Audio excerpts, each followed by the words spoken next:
Sky high in Albuquerque altitude sits the lab, and Troy Lesane has been the mad scientist behind an expansion side's rise to the top of the West. Tonight, the old guard pays a visit for the first time in position to jump to second place. It's OKC Energy FC and New Mexico United for Wednesday Night Soccer.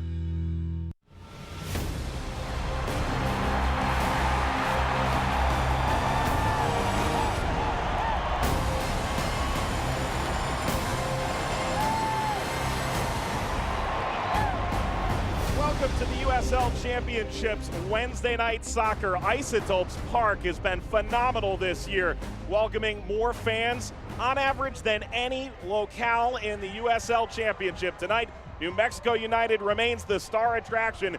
Just one loss this year as they get set to take on Oklahoma City Energy. Welcome to Wednesday Night Soccer, everybody. Joined by Devin Kerr, Mike Watts on hand. And boy, New Mexico United could not have drawn this up any better. They've won 2 thrilling Open Cup games and their last 2 league games for the first time all year. So 4 wins on the bounce. Devin, the most prolific offense in the league. They've really been spectacular. It's impressive. It truly is, especially once they get into the final third. They go with pace, they go with precision. However, you cannot sleep on the second, third, and fourth runner. That seems to be where their bread and butter is at, and people just don't recognize it.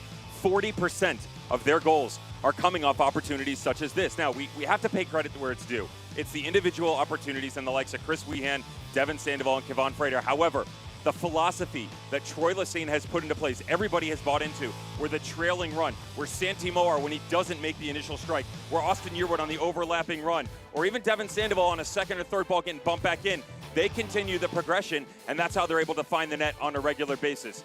Now, that being said, you do have to give credit where it's due, and it all comes from the big boy up top and our man, the Spaniard on the left. Santi Moar has been amazing. We saw him do it at Bethlehem Steel last year. However, that progression has continued. He has really prospered. And Kevon Frater, a resurgence from what we saw in 2017 under Steve Tritchu in Colorado Springs. The two of them have proved quite fruitful. Good enough? I would say so. 27 goals the last 2 years combined between the two. Right now, they lead the way in the Golden Boot race. Meanwhile, Oklahoma City, Devin, it's all about space and stick-to-itiveness in your runs. The speed as well. And we talked about the second, third, and fourth runner for New Mexico United. Why not just put 3 or 4 out in front? That's what OKC Energy does. Look at the ball in by Bassetti. Has the back post, has the runner down the middle, and the Shorn Brown on the left. And that's the look that they give you. There are so many options going forward. Isolated situation on the right with Omar Gordon. One-on-one, right? Wrong. Watch the trailing runs. You have one on the back post. You have one trailing right at the top of the 18. And oh, by the way, you've got the near post run as well. Pick and choose any way you like. Easy pickings. The easiest way for them to do this, though, is by direct play. Rafa Garcia, 50-yard ball down into the corner. Again, it's a one-on-one situation. But look at the back post run by Christian Isley, and then that's probably the best ball. Now let's make it difficult on ourselves. We'll go near post to the Short Brown. We'll dissect you in a 1v2 situation. They are so good in the final third. Should be fun between these two teams. No question. New Mexico United, first in the Western Conference, can expand that lead. They're the highest scoring offense in the championship this year. Oklahoma City, 5 unbeaten. A couple of studs meeting here. Wednesday Night Soccer is coming up.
Everybody loves anniversaries. It was June 6, 2018. First it was USL New Mexico 2019. Then day 70, Troy Lesane. Then you have a brand. It's New Mexico United. Everyone loves those graphics, don't they? Day 154, 6 names. They've all been phenomenal in year number 1. Day 277, first game in the championship. And now tonight, day number 365 on Pride Night. It's a sold-out crowd tonight, some still filing in.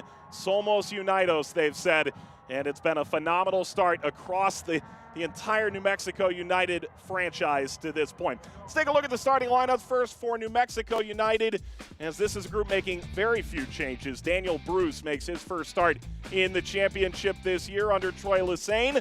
Cody Mizell is number 1 in the league in saves this season. Meanwhile, for Oklahoma City Energy, it's a team that's missing 4 players to the Gold Cup, so a ton of international talent.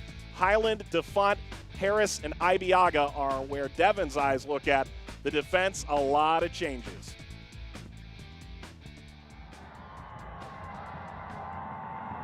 Fans are ready.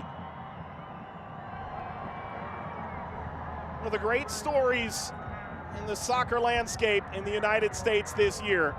Should be about 15,000 on hand tonight at Isotopes Park in Albuquerque, New Mexico. Underway, Callum Ross, the first touch for Oklahoma City Energy here on Wednesday Night Soccer.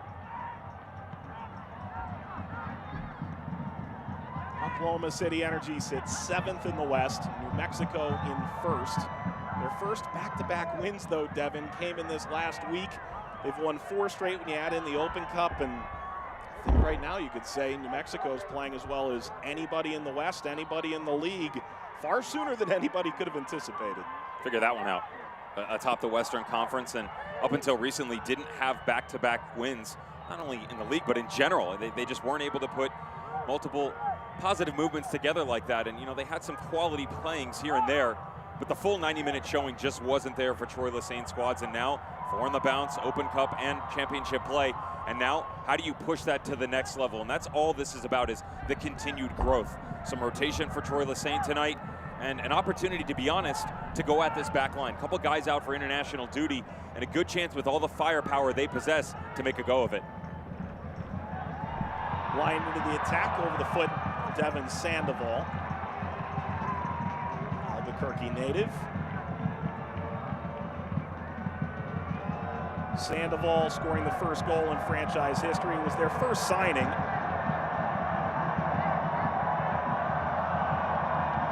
Target forward who spent last year with Atlanta United too, as Lorendi drives it away.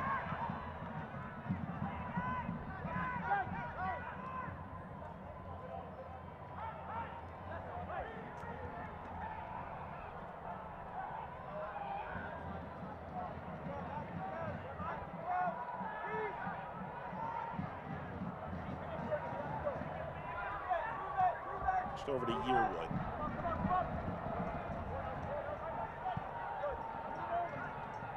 Take a look at the other side of things, Mike, with Steve Cook's boys, OKC Energy FC, and the barn burner they had about a week ago today, Tuesday night, 3rd round Open Cup, going back and forth with Tampa Bay Rowdies. Could not believe it. Put 4 in the back of the net against Neil Collins' squad.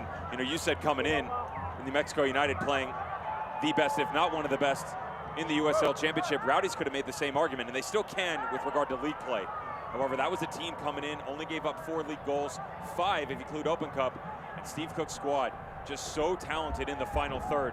And yes, they've lost a few on the defensive side of things. However, you kept your big boys up top. That front 3 or 4, Troy Lesane, very understandable of what's going to be thrown at his back line tonight.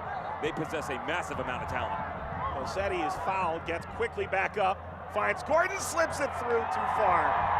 For Cordell Cato will head off to international duty for the Gold Cup with Trinidad and Tobago after tonight's game.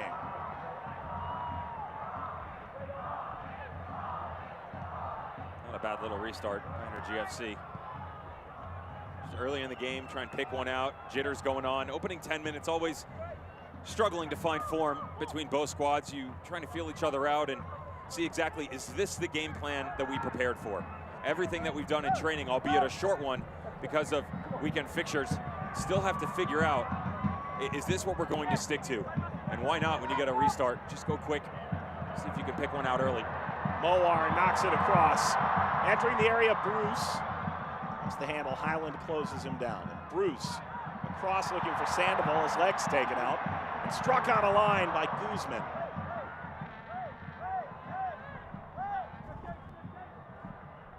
Looks like Deshaun Brown's going to be a thorn in New Mexico's side up front. They love how he's been able to press this year.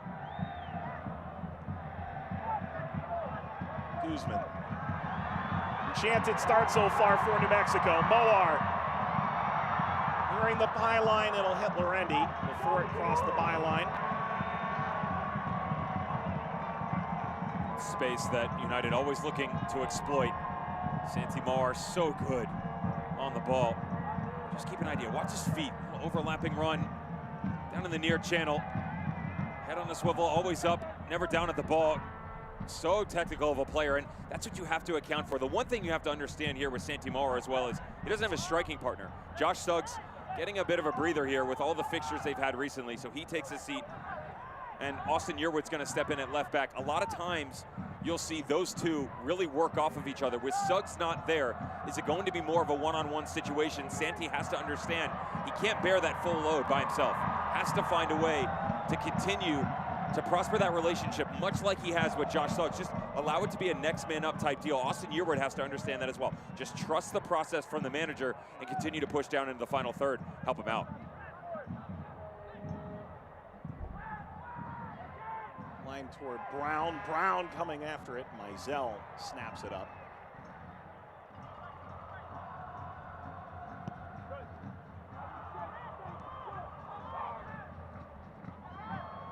Frater. Pinging it forward again for Bruce. Does well to take this off his chest by Highland.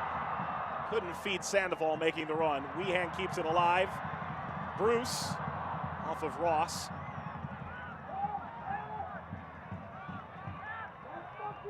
Interesting what they've done here on the back line as well. We talked about the rotation, and Alvin Jones out with Trinidad and Tobago. Mikel Williams following suit as well. And Javon Watson, their holding midfielder with Jamaican national team.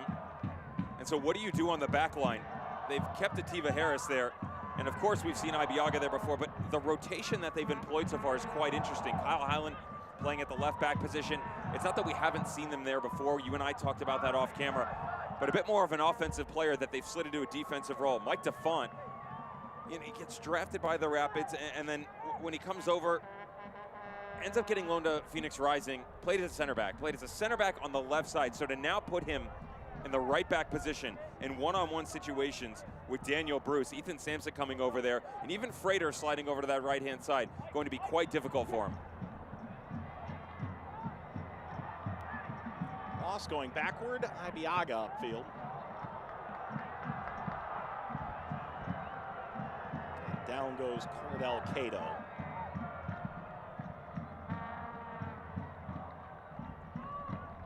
Ethan Sampson, 25-year-old native of South Africa, who had some visa issues early in the season. Boy, are they glad to have him in the lineup now. It's his third start of the year.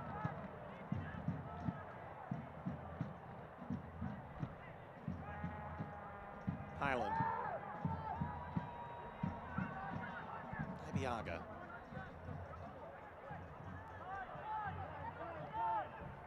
Right to the foot of Gordon.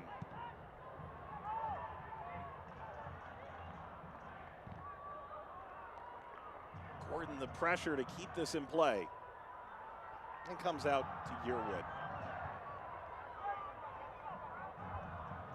It was a good look just a second before with Rafa Garcia sitting in the middle next to Callum Ross, was asking him to slow things down coming out of the back. Ibiaga decided to go direct, and that is the look that Energy FC will regularly give you. However, United's going to understand that as well. They're going to know that you want to push balls down into the channel. You want to find the runs of Omar Gordon and Deshaun Brown. Sandoval into the final third. Sizing up Atiba Harris, whose career continues. All left off, Sandoval slides in, Harris is there. Harris at 34, brought into the project midway through last year. To stabilize a team that was struggling to say the least. I think Steve Cook used the word infamous to describe the start they had. They won their opening game against Tulsa, which didn't turn out to mean much. They dropped their next 9, including the Open Cup. And then they roared back in at the end, finished in 10th in the West. You and I saw them right at the beginning of that resurgence. Game of the week against Las Vegas Lights, that 6-4 thriller.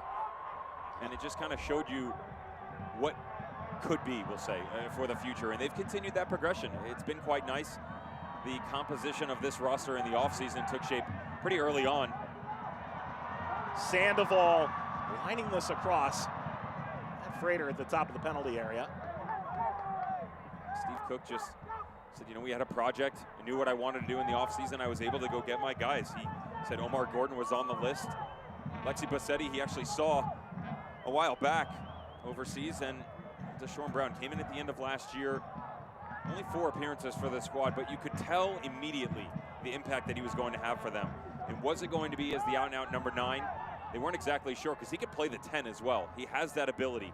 But when you bring Alexi Bassetti in, sitting down underneath, it's just such a great distributor of the ball. Eyes in the back of his head, always accounting for those runs we talked about in the Open.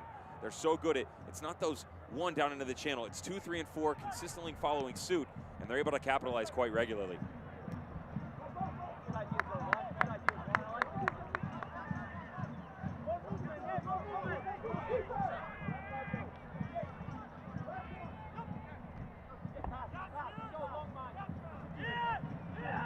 Yearwood striding forward, great tackle by DeFont.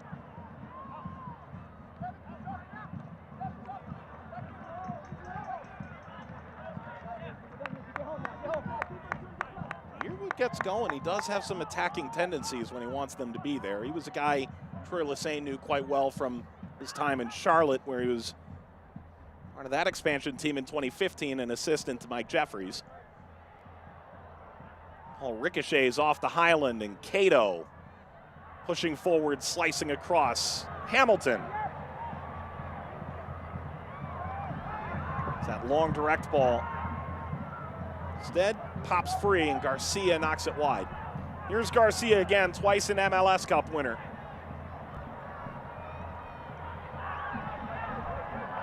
Austin Yearwood and Ethan Sampson need to recognize that. The starting outside backs for this Energy FC squad are out, so they're not likely to push as many numbers forward. All lined across. Little touch to that was enough to disrupt from Schmidt. Of course, as I say that, Mike DeFont sitting right at the top of the 18, and when you're in uncharted territory, your immediate thought is hesitation, and then also confidence as well. You second guess yourself, where you're already taking into account that you have to mark Santimar and Daniel Bruce and the overlapping run. So do I push forward as well? Mike DeFont thinks he can. Not a bad ball in with the right foot. Great job by Justin Schmidt tracking back.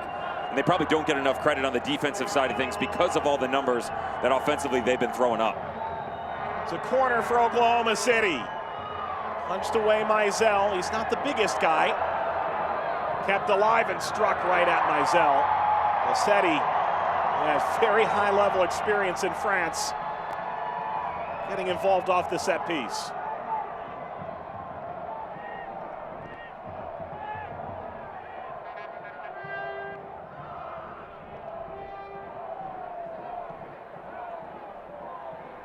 Ball bounces back to Schmidt.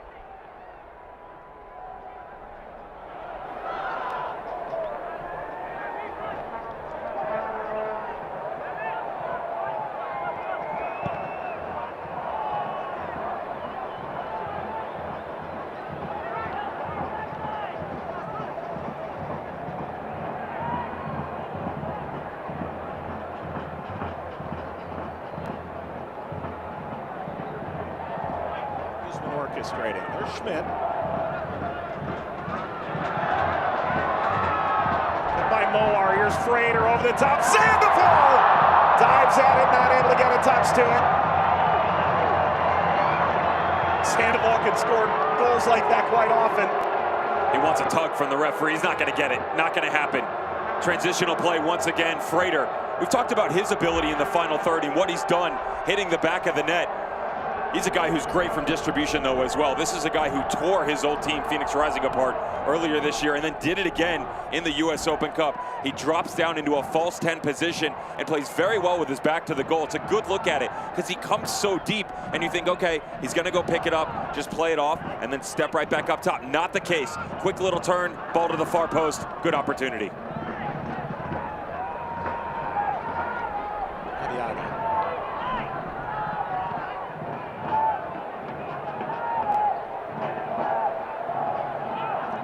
Setting percolating on the front line. Both teams at the forefront of a proliferation of offense-heavy Western Conference soccer this year. No team in the West allows fewer than 1 goal a game. It has been wide open, and Garcia challenged by Moar, and Frater charges out of the center circle. Sandoval line that off target. Trying to replicate his opening goal for the 2019 campaign. First goal of the franchise's history. When Sandoval had earlier this year. Something similar. Just slowly moving numbers forward. Ball came back across his body. And he had to go. It was in that 1-1 draw all the way back on March 9th versus Adam Smith in Fresno FC. Seems like we've come a long way since then. Yeah, both teams are still really good. Both have been big stories here in the West. Cato on the cutback. Brown circling in the slide. The deep-sitting Sandoval. Make it to Guzman there.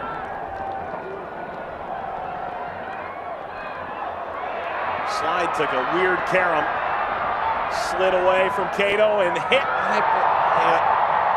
Garcia, rather. Handled by Mizell. Unfortunately, Rafa Garcia just doesn't grab these hexagonal panels on the ball quite well enough. When you're lining it up from this distance, you have to catch it true.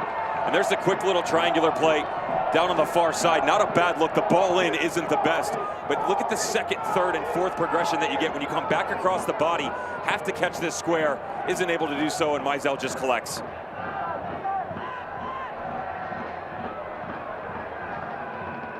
Moar.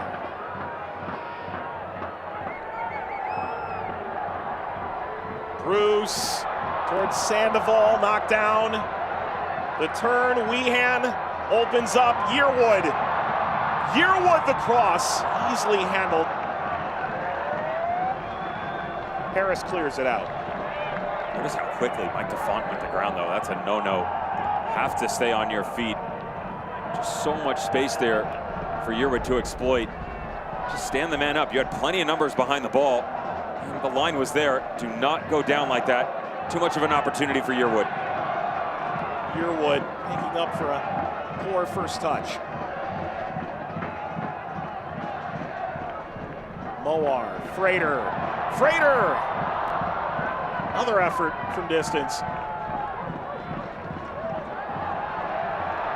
And from Gordon and retained by New Mexico United. Select is the official ball supplier of the USL Championship and many of the finest leagues in the world. And since 1947, Select has been the leader in soccer ball quality and innovation. For the latest Select products and special offers, visit selectsportamerica.com.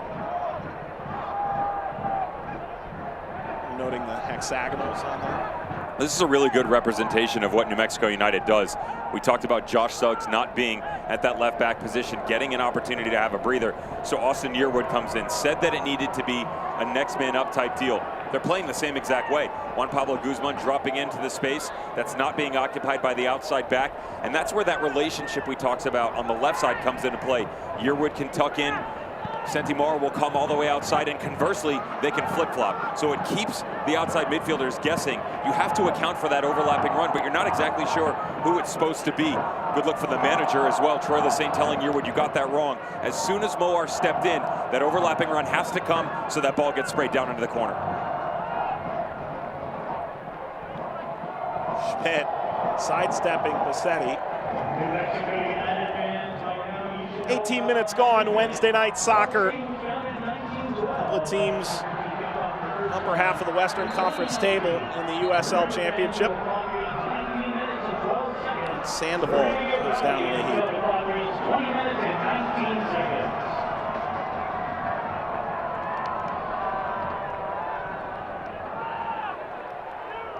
There's the big guy up top with Mike DeFont. Isn't exactly being overly aggressive behavior by either one of them. And just still trying to find our way here opening 20 minutes. You get an idea of what both of these teams are about. Quick movements. Those long balls in to keep the back line on us from the other squads. And then you get the tacticians, the likes of Santi Moar and Pablo Guzman. Chris Wehan, of course. And the big bodies up top for New Mexico United. Frater talked about his resurgence in 2019 after a down year for Phoenix Rising. In 18, Devin Sandoval, of course, has remained a constant within both the USL Championship, MLS. Better part of a decade, it seems.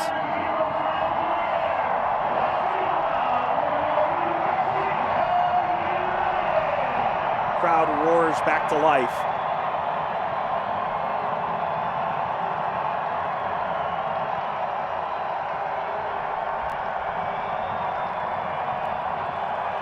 Wood slides in, gets by Moar.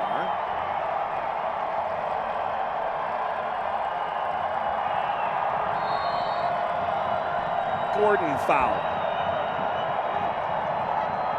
Well, set piece here in Oklahoma City. Wanted to make quick work of that. This Pride night. Love is love, the TIFO said as they unveiled it pre-game.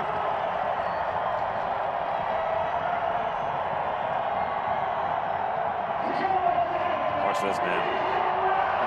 This kid can hit it with the best of them. Frenchman Alexis Bossetti. Such great vision. It's really been on display over the past few weeks as well. Goal and 3 assists on the year.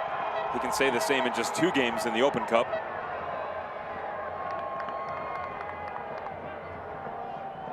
Bossetti, a native of Nice. 75 games in League One for Nice. Bossetti. Well, clipped back across, and DeFont couldn't keep that in play.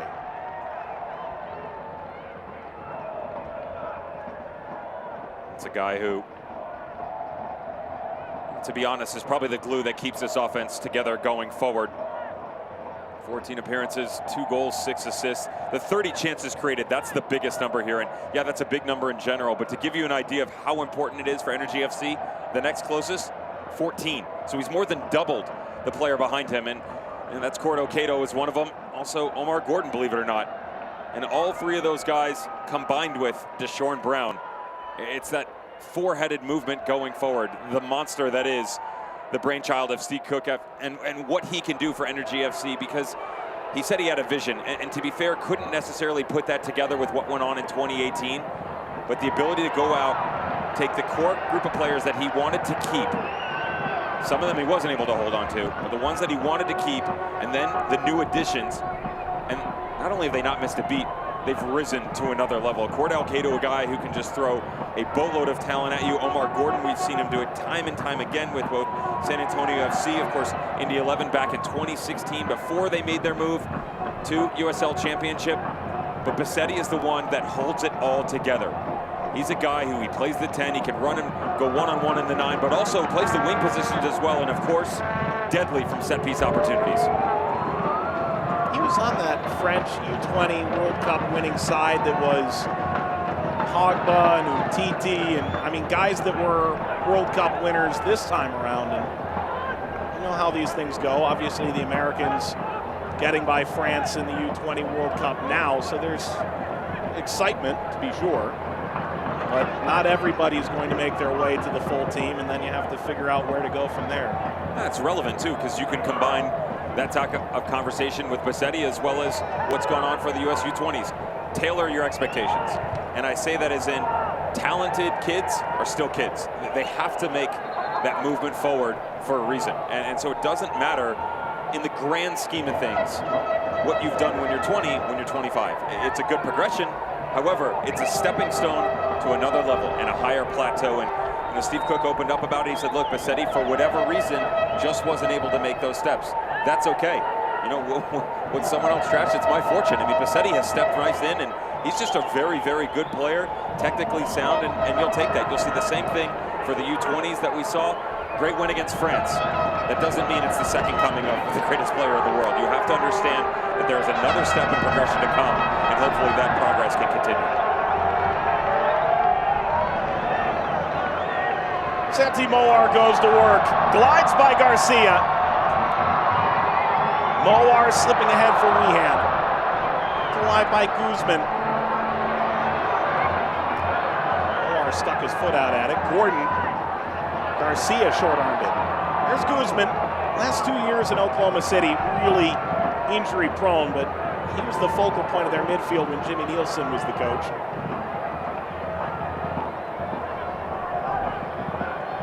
There were some fun players on those teams. Angulo comes to mind as a guy who scored a lot of goals. Vucic. You basically just go to Hartford and see them all playing in the East now. Bruce can't slip by. It's worth noting the field would appear to be in disrepair. There was a flood on the sod farm that they get their grass from, and while it's actually pretty thick and playing true to form, the flood essentially discolored the sod they brought. I think owner Peter Trevisani got a discount? I hope so. We got to find out on that one. It's the only time he's taken a discount building this team. Bruce crossing after play had already been blown dead. You think about what they've done. We talk about this being 1 year of New Mexico United soccer tomorrow. As we look again at the foul preceded the stoppage.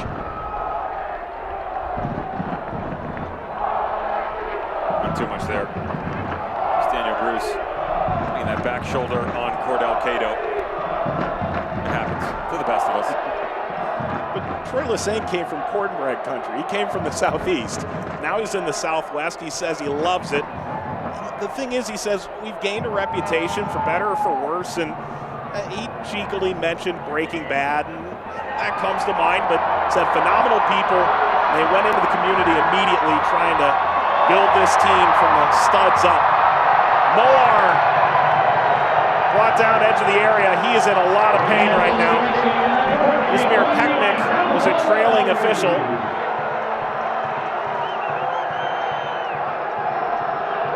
Keep an eye on Rafa Garcia. This is a man over 30 doing battle with the Spaniard, step for step the entire way. Love the little arm right there.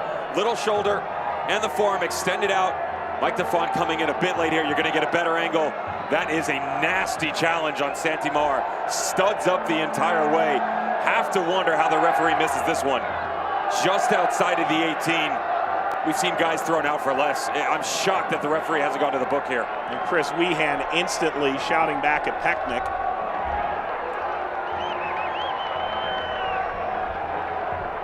You can't blame Mike DeFont for going to ground here. You truly cannot. Rafa Garcia had done everything that he could to just thwart Santi Moar a little bit, and you saw that. A tiny little nudge at the end of it. DeFont saw daylight, tried to have a go of it. Give him credit.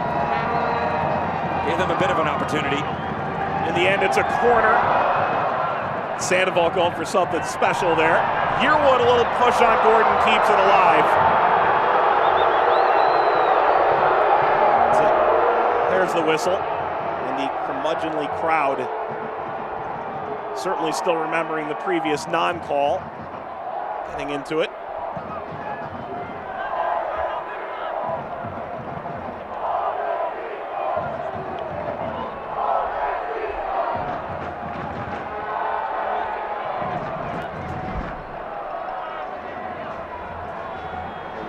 Will go to work here. Start number 77 for Lorendi. For Oklahoma City. Gordon can't get a touch to that. It's with Mizell.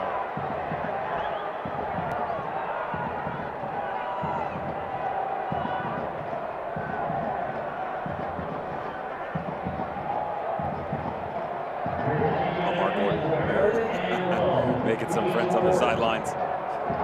Wants to make sure that everybody knows he felt like he deserved a shot with the Reggae Boys. Apparently every other player in the USL Championship did as well. Look at how many they brought to the table. Lambert getting his opportunity to start tonight. Brian Brown from Reno, 1868, one of Ian Russell's boys. He's having himself another year. Sean Francis from Louisville City got the call up, and of course, Jamaica knocking off the United States today. We were watching that game quite intently.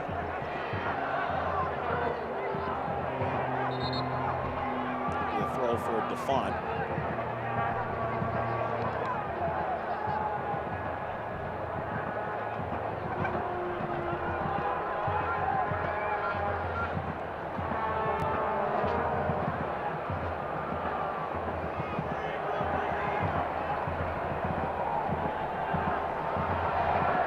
Slid back to Highland, Oklahoma City playing now their 8th game in about 33 days. Got about a half dozen coming in the next 4 weeks too. Yet, 5 unbeaten right now. Come out to Frater.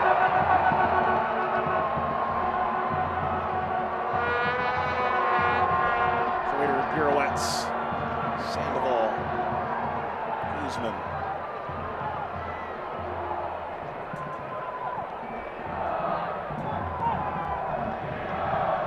That left-hand side, Devin. Moar trying to slide through Frater. Flag is up, and the whistle does come now. It's quite interesting to see the breakdown, isn't it? The fans don't have the luxury of seeing some of the graphics we have an opportunity to take a look at, but when you break the final third down into 3 pieces, they basically take it as a percentage 100% and separate it. 63%, or almost, is coming down this near touchline through Santi Moar. That gives you an idea, and that is a regular thing that happens for this United squad. You do have to understand that that relationship with Josh Suggs isn't there. However, Yearwood has stepped up quite nicely. What's going on the right side, though? Can Ethan Sampson and Daniel Bruce now answer the call? Daniel Bruce is a guy who only has substitution appearances, now getting his first start in the 11. What can he do when given the opportunity? Well, Schmidt extending his arms out at DeFont.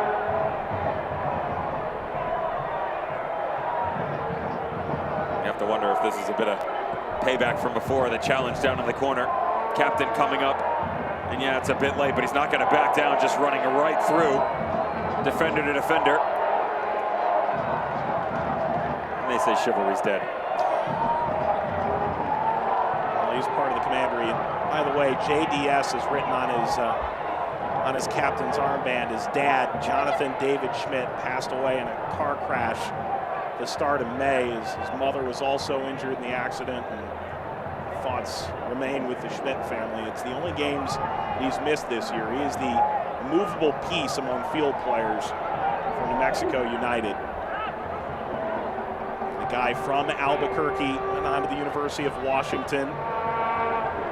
Was an RSL's Humanitarian of the Year. Really spectacular human being, and he's dealt with a lot of adversity this year. Oh, Bassetti goes to work here on the set piece.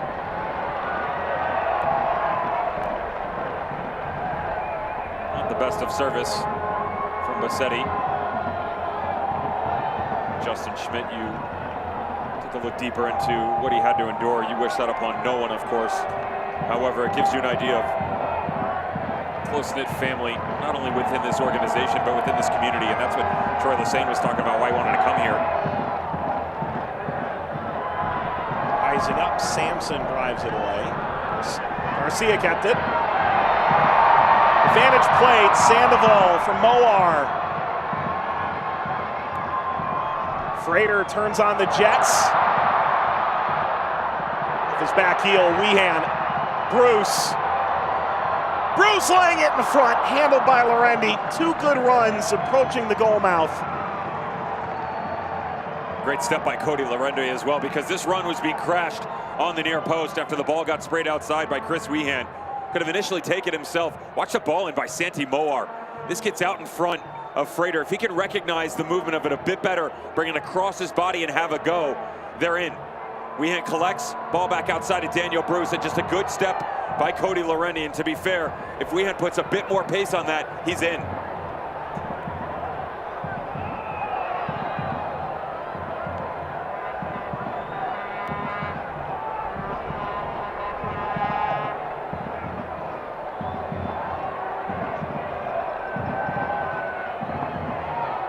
for Oklahoma City. There's Highland. He has been around the block with this team over the years. Columbus Academy went to IUPUI and then on to Indy 11 after signing MLS deal there. He was the first player out of IUPUI to get an MLS deal. Highland knocking it back.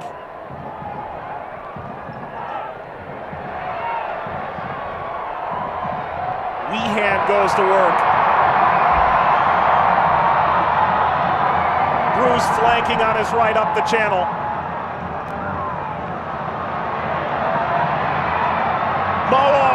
Moar tight angle.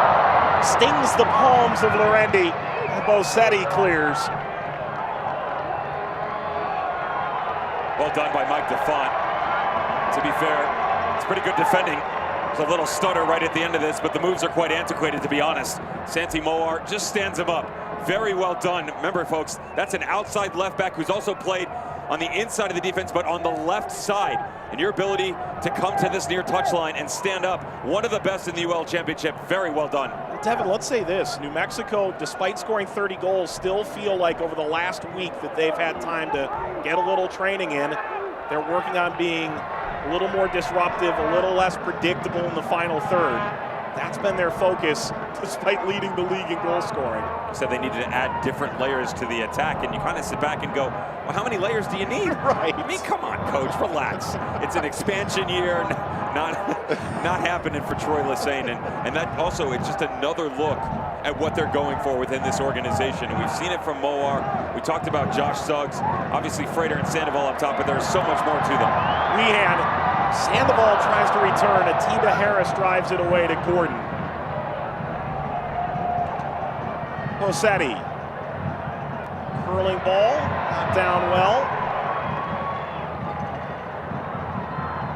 Bosetti.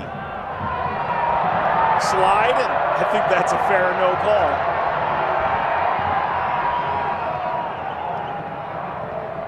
Pretty good challenge at the top of the box, but keep an eye on the defensive exploits of New Mexico United. Offensively, we already talked about what they're looking to do, but defensively, Troy Lesesne said we have to be better in transition, and you kind of take a step back and go, how is that possible?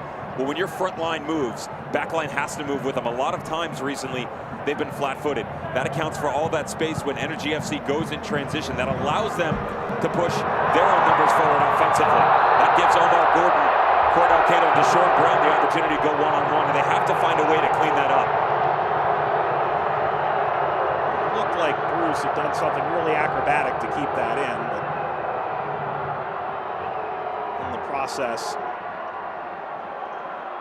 the eye of the referee. There's Troy Lesesne, hired at 34 years old. Years young. Ish. Got the Mike Anhauser and Mike Jeffries treatment over the last 5 years. Was a liaison in Charleston with Vancouver, so knows that organization quite well. And everyone you talk to has high praise. A young coach whose potential right now appears limitless. Bombed over the top by DeFont. The best clearance. It'll be a corner. There's some rain in the forecast tonight. Don't worry, Devin, your mascara isn't gonna run. It's just gonna be intermittent. Easy, it's eyeliner, bro. Yeah.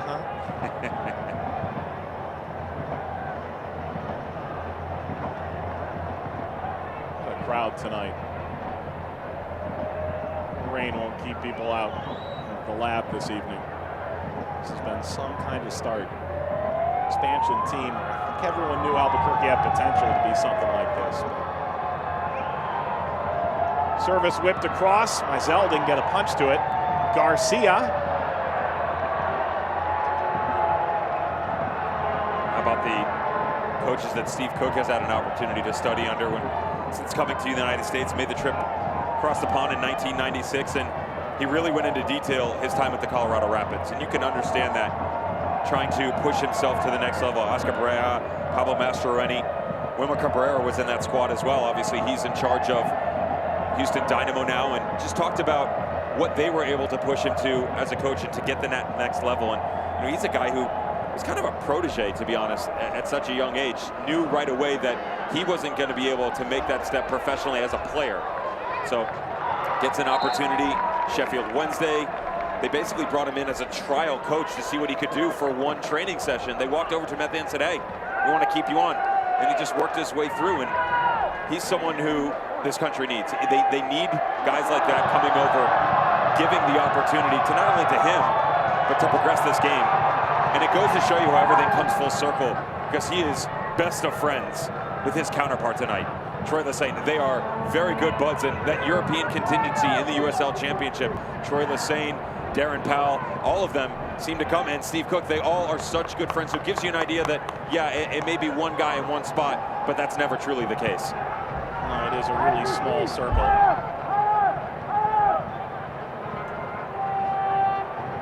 Touch, but Ibiaga playing Highland. Lifting toward Cato. Hamilton got up. Heckmick was in the middle of it, and Weehan can't retain it. Usman for Sandoval. Garcia knocks him down. Hey fans, you can follow New Mexico, Oklahoma City, and the rest of the USL Championship all season long on ESPN+. It's home to the Championship, League One, MLS, UFC, and more. You can join the over 2 million sports fans who already discovered ESPN+. Watch the Championship live every week. Sign up today, ESPNplus.com. Another game going on simultaneously tonight over on ESPN+. As Loudoun United and Swope Park Rangers are in the 82nd minute of that one. 2 goals apiece.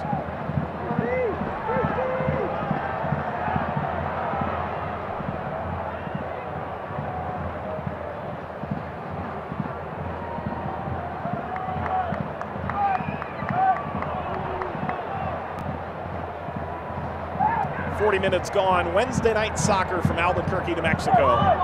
Mexico United year 1. Oklahoma City has been around the block the last 5 years. 3 times have made the playoffs. They've won a game each time they've been to the playoffs. Steve Cook in the foreground. Here number 2 taking over for Jimmy Nielsen.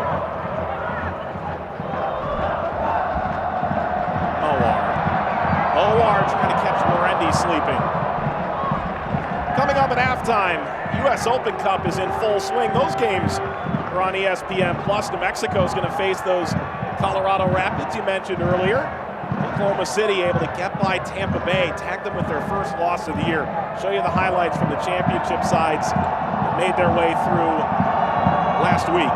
With some news and notes from around the championship. First half highlights as well.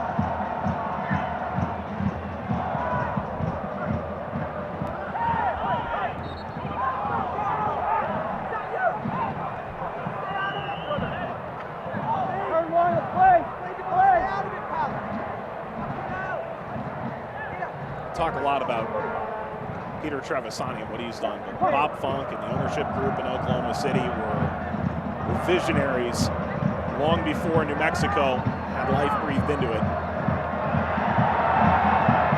Approaching the final third.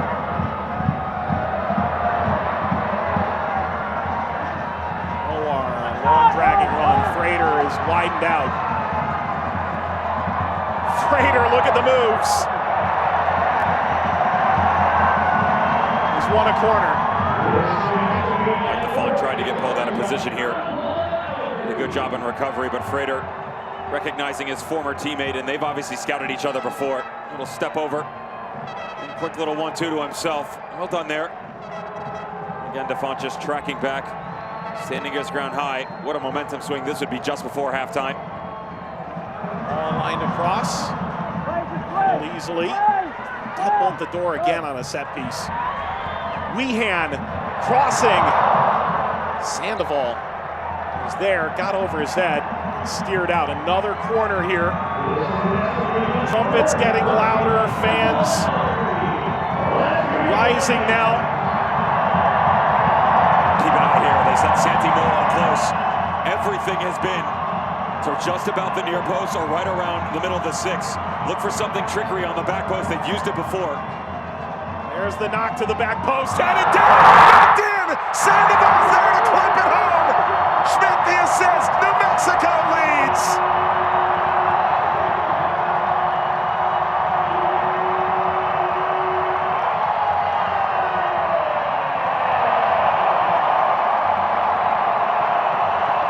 Devin's crystal ball remains undefeated.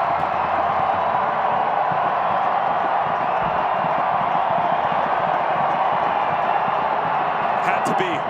The way everything was playing out, they had to try something new. It was so direct every single time, and there's nothing wrong with that. But it's almost like luring them in. Bring them closer, and then push them away. Great set piece here. This is something we have seen before from United. A ball lofted to the back post. You just let your big center back go up and get it, put it on a platter.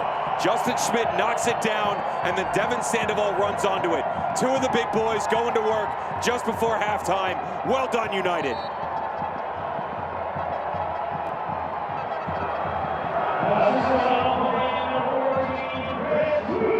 New Mexico leads again. Sandoval scoring goal number 4 of the year.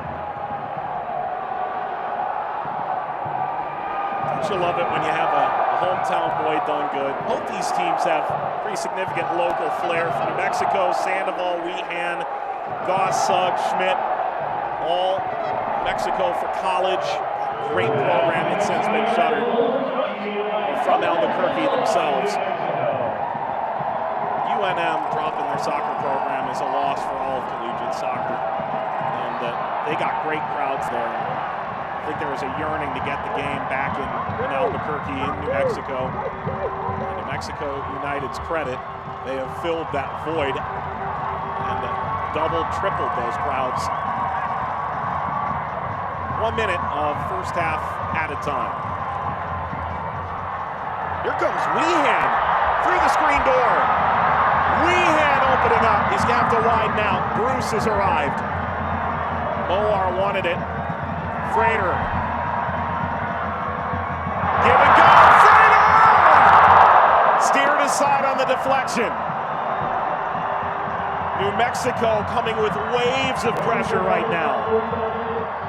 Mercury has to be in retrograde. How does Frater not finish this off right on the doorstep? Lovely play, top of the 18, quick little 1-2. Weehan understanding that relationship that he has created with Kevon Frater.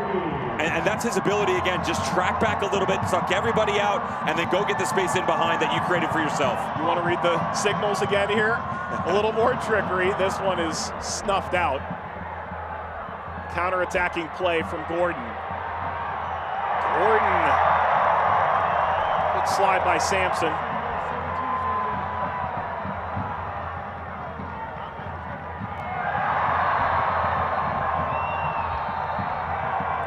Halftime. Well, New Mexico and Oklahoma City playing a fairly open game at present, and New Mexico the breakthrough goal, Dev. OKC Energy need to find a way to get their boys in the middle involved. Callum Ross and alongside Rafa Garcia, when they are on it and they can dictate play, they've had a decent run of it. When you start to chase, you are behind the 8 ball. You are going to chase the entire match and you are in trouble. This isn't done. United will keep pushing and pushing and pushing. It can also be their downfall to allow Cook's boys to get back into it. University of New Mexico guy, Albuquerque native, Devin Sandoval. From Albuquerque native, Justin Schmidt. Had to be that way. New Mexico United with a 1-goal lead at halftime. Well earned. Highlights, stats, will show you the best from the US Open Cup. All coming up after this on Wednesday Night Soccer.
5,100 feet of altitude in Albuquerque, New Mexico. Isotopes Park opened in 2013.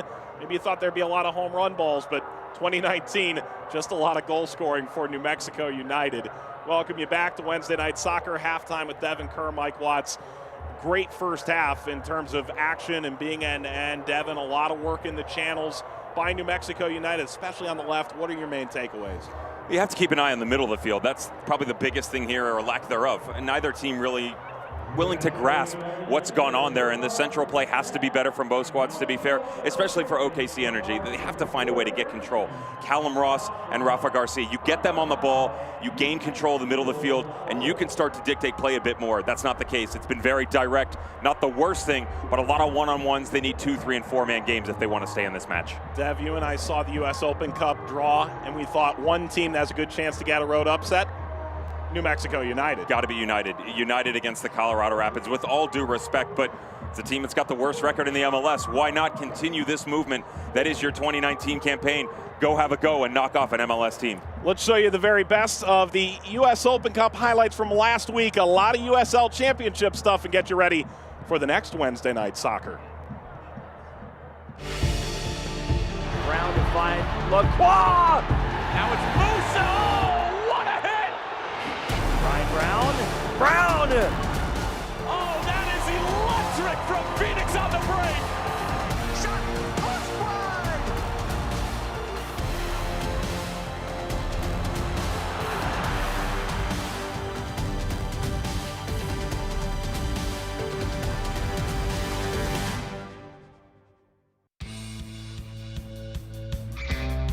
Defensive juggernaut for both of these squads. Here we go again. Steinberger on the turn. It's going to fall through. Allen! Just like that, it's 3-3. Alex Bassetti making a darting run. It finds its way all the way to Bassetti. Lays it off. Still an opportunity. Brown! Taylor again. The menacing attack. Taylor lets it go. And there's the opener for North Carolina FC. Frankie comes inside on Watson. Acres of space here for the left wing back. Forbes now pinching in space to shoot. He drives it and beats far.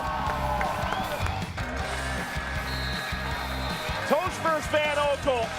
Will this seal a spot? The fourth round. Number 4 delivers. 90th minute, Louisville leads at home again.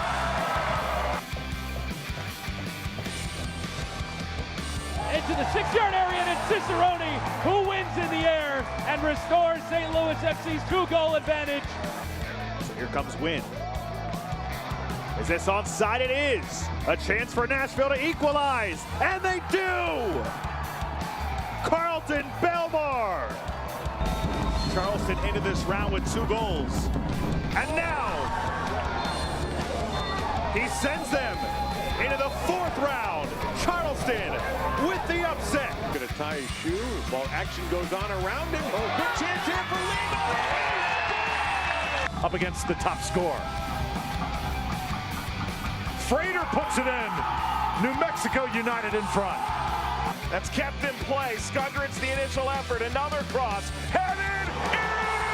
Winner Bedoma!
Everybody grabbing their halftime vittles at halftime here at Isotopes Park. New Mexico United 1, Oklahoma City Energy FC 0 on Wednesday Night Soccer. Let's take a look at news and notes from around the USL Championship. Chris Tierpak and Austin Bold are starting to really get things going. Second half hat trick, 3-2 win. He's the player of the week.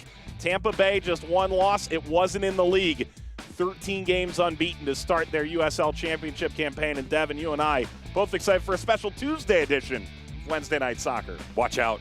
This could light the boards up with the talent between these two squads, but do keep an eye on people that may be missing. Lambert obviously is away on international duty for Jamaica. And oh, by the way, Brian Brown. So two vital pieces that won't be there for Rick Shantz or Ian Russell. All the more reason for somebody else to step up. Let's get going, Adam John. Let's get going, Cordy Hartzog. An awesome opportunity on the national stage for these guys to have a run of it. All right, I'm sold. I'll be there. Wednesday Night Soccer, June the 18th. We've got highlights from the first half coming up after this.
The Curse has had a lot to cheer for so far. New Mexico United a one-goal lead. Let's show you how it happened with first half highlights here on Wednesday Night Soccer. New Mexico, 3 clear-cut chances in the opening half, 2 on target, this one by Weehan. Got to give some credit to Mike DeFonto. I truly think it was impressive. Santi Moar, one-on-one here. Quick little put on his left, and then why not go near post against Cody Lorendi? Gonna have to be something special to beat the Melbourne man. And then you track back around, and you just it was setting itself up so appropriately. They lured them in near post, right around the penalty mark as well. Let's go deep. Well done. Just a great job of something they have obviously practiced on the training ground. Justin Schmidt on the back post, Devin Sandoval sitting just inside on the second ball back in. Again, 40% of their goals coming from second chance opportunities. Great look from United. Goal born of the 505 area code. These fans looking for a 5th straight win, all competitions, their 3rd straight in the league. They want to expand their advantage atop the West to 5 points. New Mexico defending a 1-goal lead as we head into the second half on Wednesday Night Soccer. New Mexico in their classic, I guess, Meow Wolf jerseys, black and yellow, left to right. I love how you said classic and then quickly looked at me. Well, it's year 1. I don't know that you can call it classic. I'm just saying that among this league, those are classic. Respect. Very, very well played, sir. It's an arts and entertainment company from Santa Fe, founded in 2000. It's an artist collective, which explains the various colors and shapes involved in the logo. It's the kind of jersey I think a neutral would be happy to wear around town. Have you checked out their website yet? Yeah, Wolf? Have a little fun with that. You can take virtual tours. It's pretty impressive.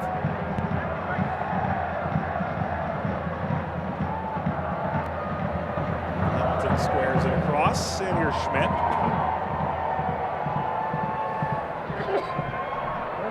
It's Moar. Gordon on skates. Weehan. Sandoval. The spacing is all wrong right now.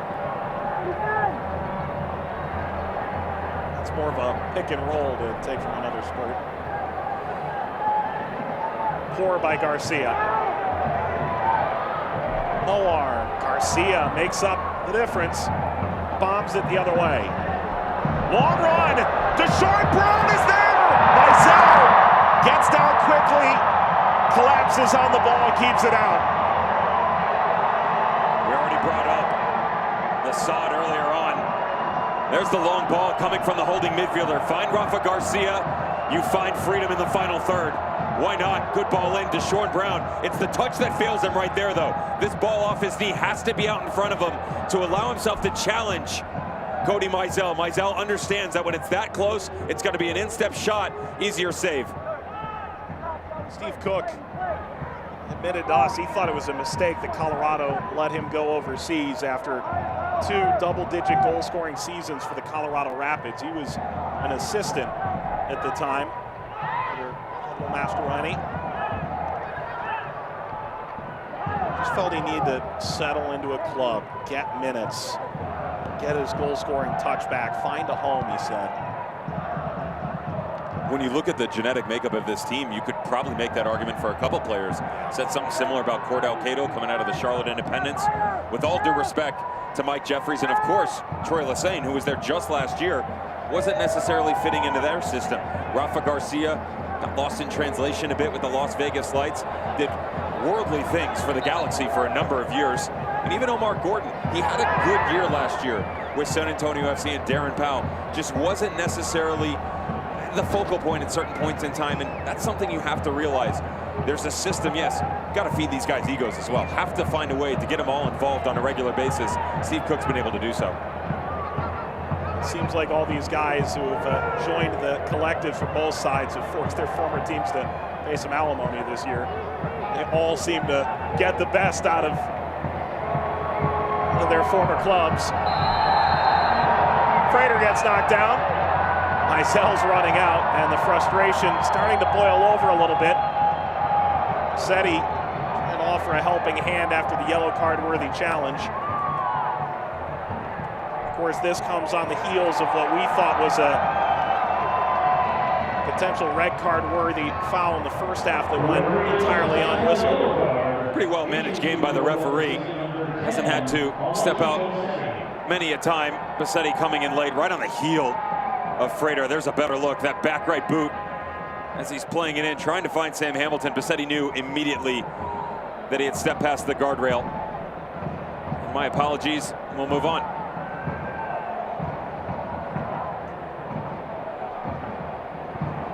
Frater up and about. He started in the USL Cup final last year after a year he was largely relegated to the bench. With Chris Cortez and Didier Drogba leading that attack in the back end of the year. Such passion behind that young man, and you really felt for him after the year. Again, 2017 just lit it up for Colorado Springs. 2018 gets an opportunity to stay out west and maybe take another step. And that just didn't happen, did it? And let's be honest, he got an offer he couldn't refuse from Phoenix. Steve Tritchu would have liked to have kept him. He felt like he faded in and out of games a little bit in Colorado Springs.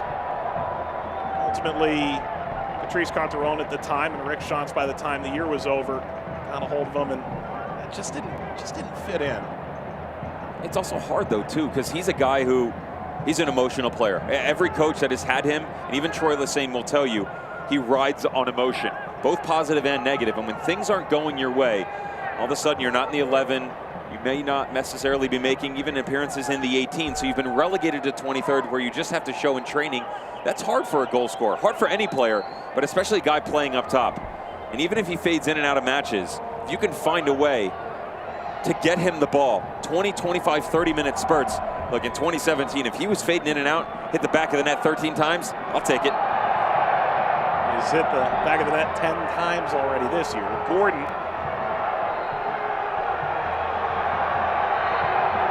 Working back to the official, Smear Peknik. It's Freighter's countryman, Omar Gordon, letting his emotion override a bit here. Peknik just letting the boys know, I see you. We're only 6 minutes in. Good job by the referee, settle things down, keep control of the match. The Jamaican doesn't agree with him.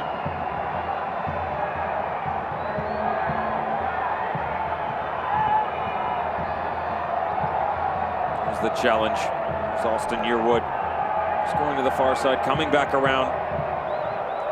To be fair, it looked like Yearwood's progression got the best of him. Omar Gordon making a good argument for himself.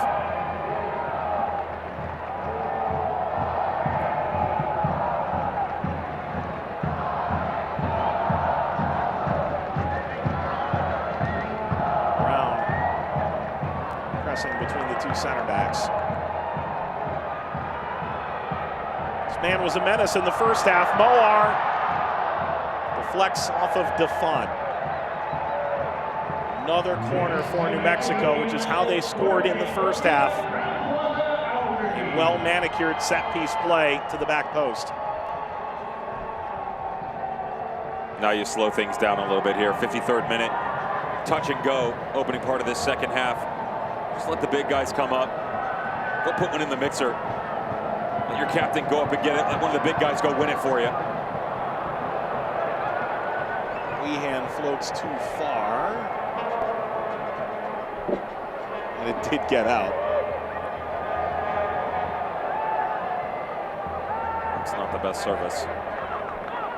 Even a design play there, it's marginal at best, whether it gets not backed in. GFC just have to find a way to grasp a bit of control here. You don't have to overtake United. It's going to be quite difficult to do. You're on the road, at the lap, down 1-0 versus a team that, to be honest, can probably possess it a bit better than you can. Just pick and choose your spots here. Be smart about your actions. Bruce, who's impressed off the bench a couple times in the last few weeks, draws the start. Guzman.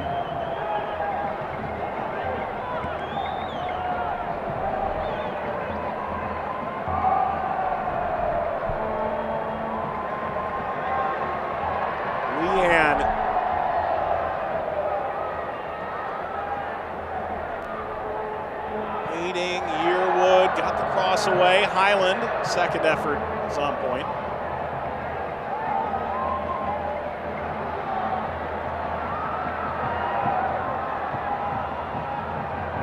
I'll say I was going through the 2016 Oklahoma City roster, just a walk down memory lane.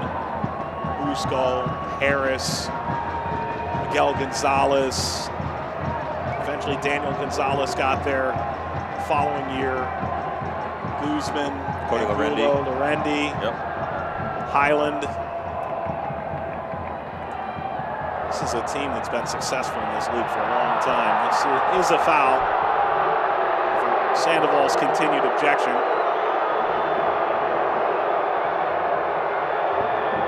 Things heating up here in the second half, and talked about retribution in the first. And the challenge by Justin Schmidt after it was missed on the other end when Santi Moore got cleaned out. With the one-on-one with Mike DeFont. Maybe a bit of payback here. Stefan Sandoval stuck in, and neither one of these guys willing to back down, starting to mince words.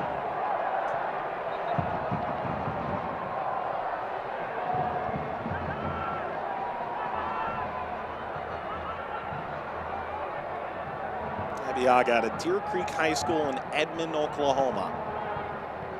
Highland. Christian and Sebastian Ibeaga have together really solid careers, the brothers. Turned over to Ross. Bassetti slipping through. Brown. Mizell may have gotten a late kick.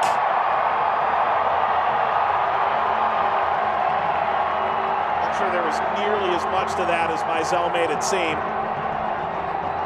Rafa Garcia involved as well. Mizell jumps up like the lid has been blown off this place. I mean, watch him when this ball comes through. There's the vision of Bassetti.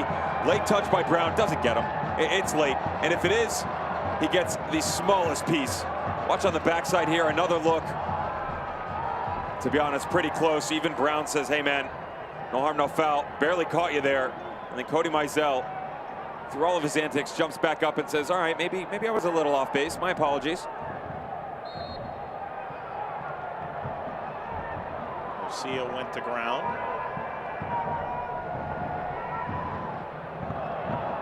Sampson. Bruce. Guzman.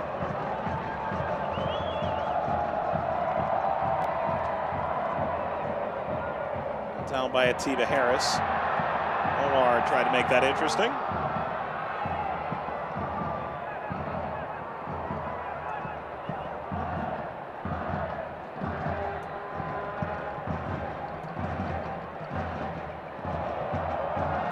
Ross knocking it over the top. Cleared by Sam Hamilton. Out to Cato. Nobody's home. You can get updates and alerts all year long. Follow your club on ESPN.com. Search for New Mexico United or OKC Energy FC and then click the follow button.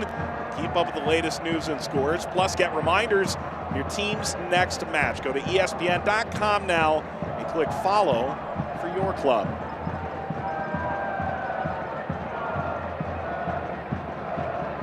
It is a party again tonight.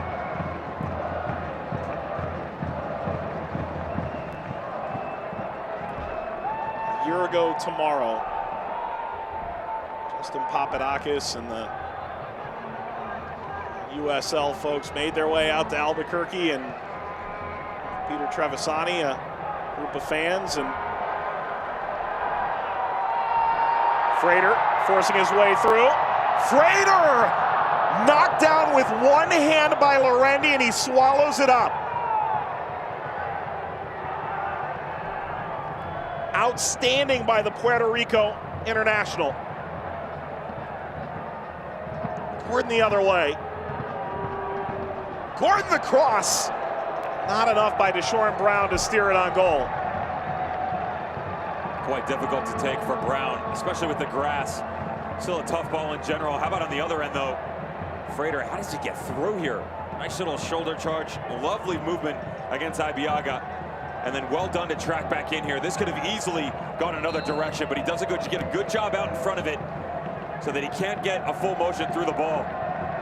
Credit to Cody Lorendi. Gets one of those big paws on the ball. You can see him in the background there. Very proud of his actions. A devastating knee injury at the end of 2017. Matt Van Oekel was the guy last year. He's now in Birmingham with one of the other 7 expansion teams like New Mexico entering the championship this year. And he has seized the job back, all the while starting all 4 CONCACAF Nations League games for Puerto Rico. Cato going into the back of Hamilton. You do have to say between both squads that outside of the 2 challenges, they've really been quite nice to each other. They have gotten stuck in, but immediately you see the sportsmanship stepping up. On the far side of the field, about 3 minutes ago, Rafa Garcia won a tackle, turn, sprayed one about 40 yards down the field, lost his balance, looks up at Frater and just extends the arm like, how about a little help here? Frater reached over, he helped him up. So it's nice to see the camaraderie between these two. I know how much that frustrates carnivorous Devin Kerr. You stay down there. I'm pumping you up.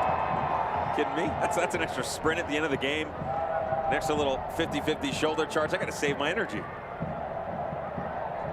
An hour gone alongside the worst sport in soccer, Devin Kerr, Mike Watts on hand. As New Mexico grabbed the lead in the first half. In the final 5 minutes before the break. My thought process was simple. We go to war, then we break bread. Well, let's go to battle and then sit down. You know, maybe a little after dinner meal. I don't know, some cornbread, little ribs, baked beans. You tell me. Got to keep my carbs up. That was then. This is now. Now we're all veggie diet. Go figure. You retired, you get married, you go plant-based. Who would have thought? I was going to say, you're a married man now, Dev. You did get a foot to that. Yearwood plops it out. I just wonder here if it's meant to be for Energy FC in the second half. This is a squad in New Mexico United that they tend to leak a bit more in the second 45. Saw 5 times this year, opening 4 matches where they got out in front, couldn't see things out. It hasn't happened recently. Last time they seceded the lead and weren't able to maintain it was against T2 in that 6-goal thriller in the second half a few weeks ago. Garcia, Brown did hold on. Cuts it across, Cato has it snatched away. Bruce. Slide by Ross. A second effort kept it for OKC. Cato. Skipped up on him perhaps. Gordon. Slide is on point by Frater, and the whistle did eventually come. He got more than the ball. There's a yellow card coming. I think between the crowd noise and Frater looking the other way, I'm not sure he knows he has a yellow, but he does. It's lucky number 6 on the year. He's just coming back from yellow card accumulation, and rightfully so. Look at that. Both legs out right in front of him. Rough challenge in the middle of the field. It's hard to make an argument, and I'm the first one to step up and say, look, I don't understand what the referee's thinking there, but when you overextend yourself like that, both feet up, studs showing, it's really hard to make a case for yourself. Kyle Allen feeling the efforts of it. We mentioned it earlier, but for those just joining us, the sod farm that provides the grass that lays over the infield at Isotopes Park was flooded in the last week. It took some of the coloration out of that grass, but the quality of it and the thickness, large in part, remains. I've seen little pieces of it come up a little bit along the way here. You can get a glimpse of it right now with Cordell Cato about 5 feet to the right of Rafa Garcia. There's a chunk right in front of him. And this is an opportunity where, with the distance that you're at and the field, why not have a go? And most likely with the big bodies and the skill level of Bassetti, he'll knock something in here and let Ibiaga or Tiba Harris run underneath it. However, wouldn't mind the look of keeping Cody Mizell on. It's quite a distance though, put some leverage underneath it. Bassetti, too strong, and it's a wasted opportunity. First change of the match comes at the 64th minute.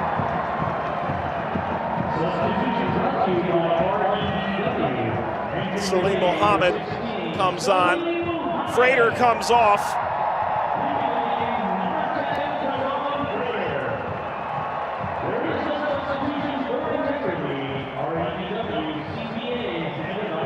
Not bad from Frater. Sensed some frustration from the Jamaican coming off, and his manager just eases those woes a bit here. Gives him an idea of maybe a couple opportunities that he missed off. You do have to give some credit, though, again, to Cody Lorendi and the back line of Energy FC. They did a good job shutting him down. Wasn't the 1-2 punch that we've seen out of Sandoval and Frater so far. That was Salim Mohammed. Do they let him run around up top with Sandoval and tuck in underneath? Or do you allow Weehan to progress himself a bit further? It's a role that we've seen him employ in the past, but now that you bring Mohammed on, you've got the 1-0 lead. Why not tuck him underneath? Just let Weehan roam a bit more.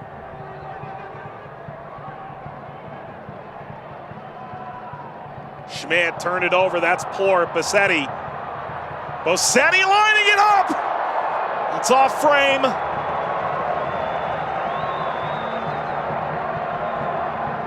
The playmaking Frenchman nearly made the play of the game. He had a beautiful curler in the Open Cup match versus the Tampa Bay Rowdies. This time, power and from distance. That's a laser, trying to pick out that bottom corner. Cody Mizell would have been beaten. Things just starting to open up here for Steve Cook's boys. You can see them starting to put the pieces of the puzzle together. Really isolated in the opening 45 minutes. Not the case anymore. Cato, Bosetti, Gordon, and Brown all starting to get on the same page.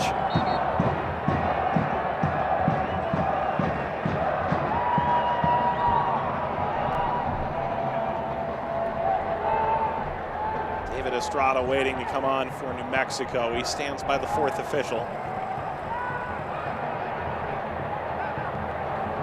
Garcia sprays it out.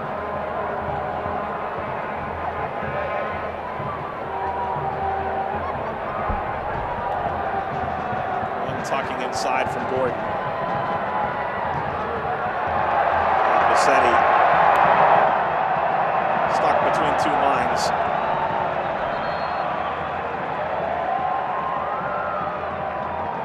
Substitution brought to you by RLDW. Entering the game for your New Mexico United, number 19, Estrada for Bruce.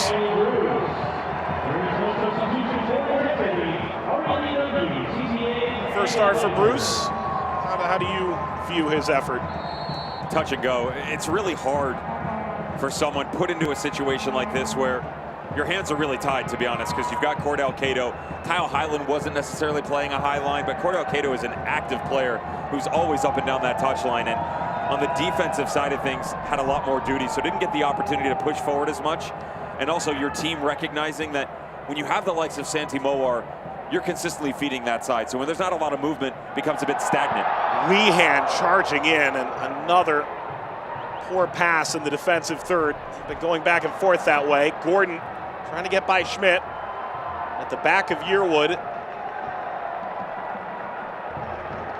Saying a throw for New Mexico. Rafael Garcia is really voicing his opinion now.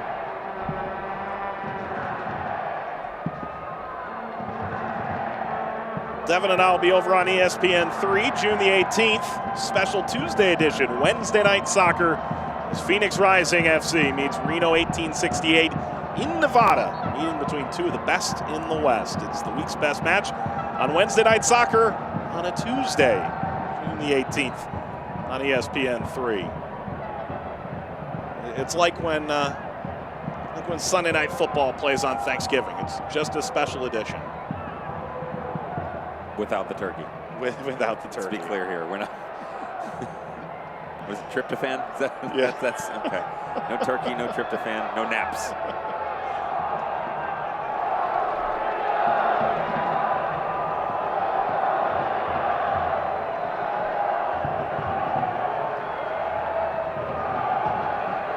Guzman. Garcia. Collision.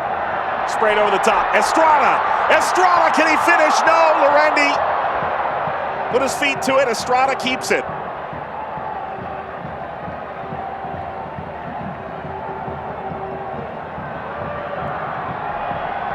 Eyes on a swivel here. Ultimately held well over the crossbar. Lorendi, another big save for Oklahoma City. It's been his story for years now. The absence of Alvin Jones and Mikael Williams causing some problems on that back line for Energy FC. However, fear not, Cody Lorendi steps up every single time he's been asked a question this evening. The main reason they are still in this match. We saw it from Frater, Wehan had one, and now David Estrada, being pushed away by the netminder.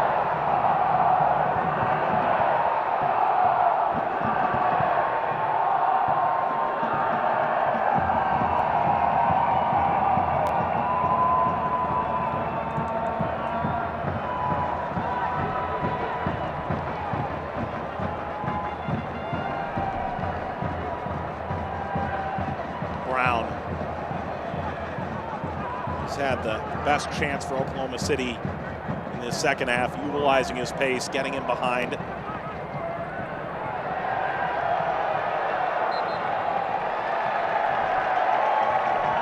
And this crowd of 13,574 applaud the effort. New Mexico a little above their season average on this Wednesday night. Highest average of any team in the league so far this year. They have blown everybody's expectations away. And you know, I asked Troy Lesesne, realistically, what were your expectations? And he said, truthfully, we wanted to have a distinct style and culture to our club by June. He didn't think they'd be in first place necessarily. He's happy to be there, but he said we just want to be in the hunt, in the conversation at this point. In or around the playoff line. Yep. That was a key comment that he made to us. I wanted to be relevant. I think he's gotten his wish in a bit more. And it's funny because you keep waiting for something to happen. You keep waiting to go, yep, there it is. An expansion team making a mistake. Yep, there's the turn. It's not happening. And to be fair, the way that they're playing, the gelled unit they have, it doesn't look like it's going to happen. You have to wonder how they can manage this with the Open Cup play, or if they have to deal with injuries. You get a better look at what's going on now just in front here. There's Cordell Cato tracking back across the two of them, and Guzman's head just coming across the shoulder. To be fair, Cato reaches back, said, my bad. And intercepted the two guys just crossing past there a little bit. And that's just the continued knowledge of Troy Lesesne and what he brings to this club. Again, he said, if you don't know what we're about, you're going to get a better idea. If you just watch us regularly, you know, take a look, 2-3 matches in a row, you see the fans, you see the community, and our owner. He had nothing but the kindest things to say about Peter Trevisani. He said it's all attributed to him. His ability to bring these people out here on a regular basis, get everybody involved, it all comes back to the owner. And when someone like that has a vision, and we talked about the vision of the manager, and players buying into that, but they're all buying in to a higher power here, and that is their owner, Peter Trevisani. Guzman is back on his feet. You think about great teams of expansion past. Gordon knocks it down. Brown, tight angle! Oh, that finish is remarkable! OKC on the board, it's all level now.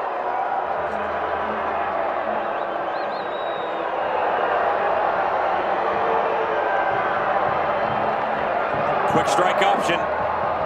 They went early in the first half. Referee Taylor, those expectations, was not allowing them to get quick restarts. There's the challenge just in front of the fourth official. And as they're waiting, okay, let's go once again. There's the long throw by Kyle Highland. Second and third and fourth opportunities seem to be the gist for New Mexico United. But how about the second and third and fourth runners? We said that every single time for Energy FC. This long throw in, when it gets flicked on, there are two runners in behind the back line. Deshaun Brown makes them pay. 73rd minute, goal number 7 of the year for Deshaun Brown.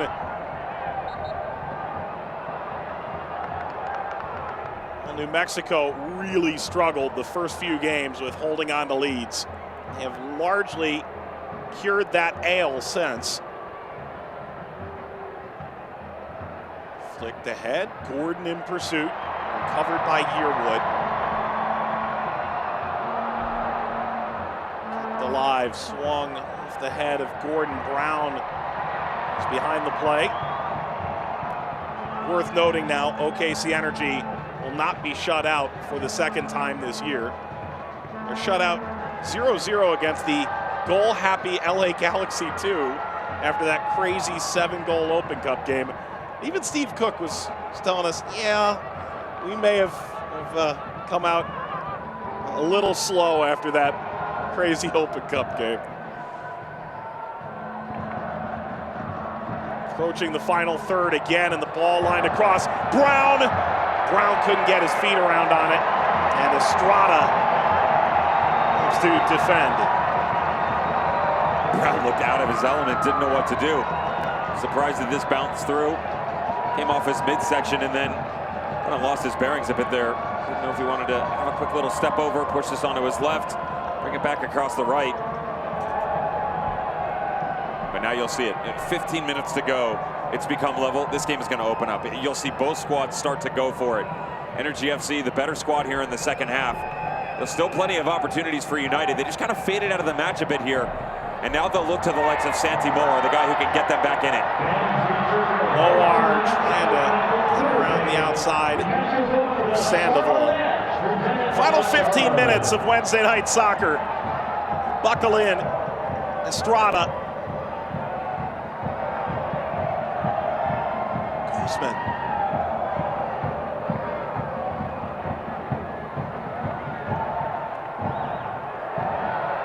Little shimmy shake. Over by Moar. Going back a moment, OKC Energy, it was year 2 where they first went to the playoffs and made a deep run. New Mexico seems clearly like they're headed to the playoffs, and maybe more than that. And you think about good expansion teams in the past. 2014, the mark was set by Sacramento, winning it all under Preki year 1. Louisville City FC, Eastern Conference Final their first few years under James O'Connor. FC Cincinnati with John Harkes, their first year, a 6th seed in the East, which was wild to say the least that year.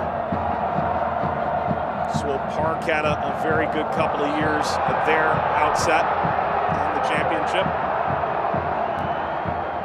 Reno, of course. Ian Russell and Reno, and what he's been able to do out there as well. If it wasn't for the 2018 year that was the double-double club, where Manu Ledesma, Aiden Quinn, and Kyle Becker got involved, where they hit double digits in assists. Chris Wehan was the guy who tied the single-season assist record under Ian Russell with 12. Dahlman of the Pittsburgh Riverhounds a few years ago set that.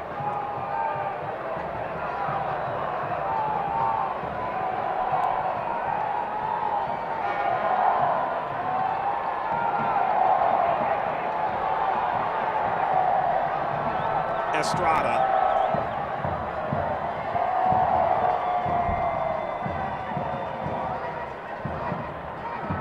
Guzman. Sandoval making a cutting run. It's back to Estrada. In possession, New Mexico can be quite expansive. They are right now, pinging the ball around. Wehan's created the space, launches the cross.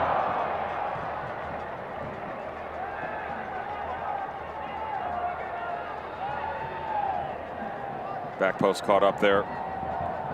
So showed it over at Atiba Harris. Like the opportunity, you and I always get a chance to pick these guys' brains and figure out what makes them tick. And we talk about the community and the compilation of this roster, how you put it together. I thought the most interesting part of that conversation with Steve Cook was he talked about this guy, Patty Farrell, and he said, you know, don't tell the players this. Sorry, Steve. But he said, you know, my biggest pickup was probably one of our staff, Patty Farrell, and he's a guy I like to call my director of operations. I got him in the fall, and he's a guy who kind of just does everything. Player concierge, handles travel. He calls him the best signing ever. And to give you an idea of what this guy is capable of, Alvin Jones has the opportunity to step outside of his current team, Western Connection. And, you know, just things weren't necessarily working out for him. Wanted some more playing time, wanted an expansive role, and more specifically, wanted to come to the States. Word makes way to the squad at Energy FC. He gets a couple of the guys, Atiba Harris, one of them. They come over at the start of training at around 10 a.m. And they say, Coach, we got a guy for you. Yeah. Now, they had just had a couple go down. Now, Rafa Garcia had come in, but Nico Taravel was a guy who they thought could be a main point on the back line. Wasn't the case, so he goes down. Said, Coach, we got a guy for you. Within 30 minutes, they have him on the phone. They have a conversation. Patty's sitting right next to him. He says, can we make it happen? Gives him the nod. 5 minutes later, at the conclusion of that conversation, they have him set up for a flight. 10 hours later, he's on a flight to the States. He already had a visa that was still in working order. He's in the States. He's at training the next day. And he said, this guy, he truly does everything. I wouldn't be able to do my job without Patty Farrell. By the same token, we were told, so Steve Cook talks to us about him. We heard the same thing on the other side. There he is, right? Well, he's a bit behind the camera shot there. But we heard about Brandon Morris, who was the ops guy in Louisville. And Troy Lesane, being an assistant coach, is part-time kit man for Charlotte as well on the road. And he said he always seemed to have everything put together. And when I first got this job, he was my first call.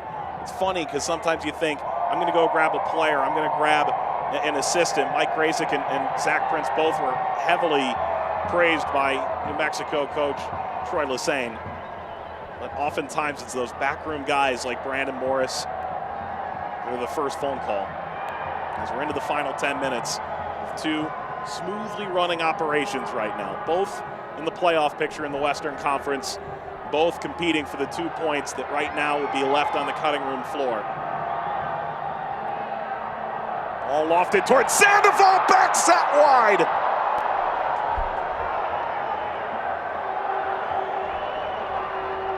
For everything that Cody Larendi has done right in this game, he gets this one wrong. Making no mistake about it. If this is on frame, it's in the back of the net. The goalkeeper does not recognize the fact that his center back is going to get a touch on this, and Ibiaga does. Watch this deflection come through here. That's Ibiaga's head. Sandoval wants it. He wants a corner here, and he's right. Referee cannot believe it. The fact that this made its way over the end line, and they have not pointed to a corner, he's beside himself.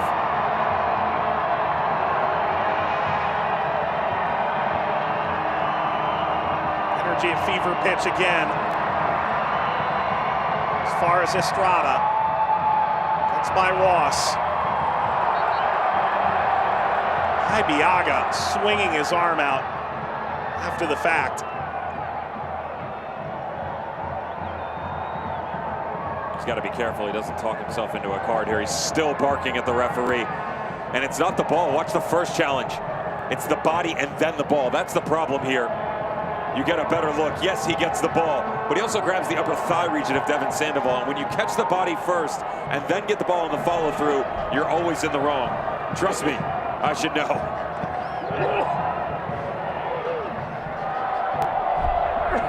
It's Estrada here. New Mexico surveying the landscape here, looking for a late winner at home. Oklahoma City telling us this week about how hard it is to win on the road. Going into week 11, there have been just 19 road wins in the Western Conference. Guzman, great first touch, headed down by Garcia and cleared.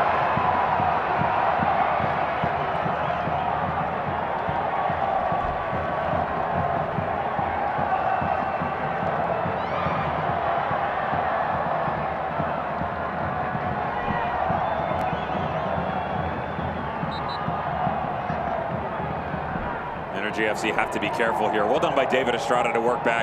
I don't even mind the foul because they didn't have numbers going forward, but everything that allowed them to get to this point, and it wasn't from balls like Rafa Garcia giving it away there, they faded back on now. The energy has started to literally drop for Steve Cook's squad.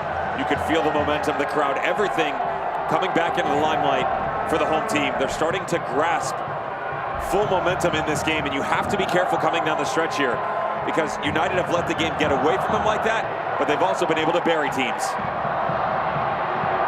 Oklahoma City closing in. That's not a foul from Guzman.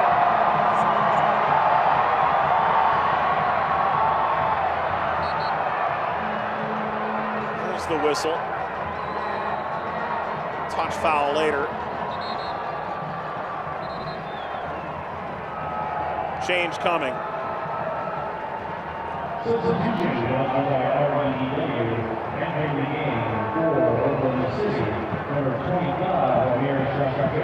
Shashivarovic is set to come on.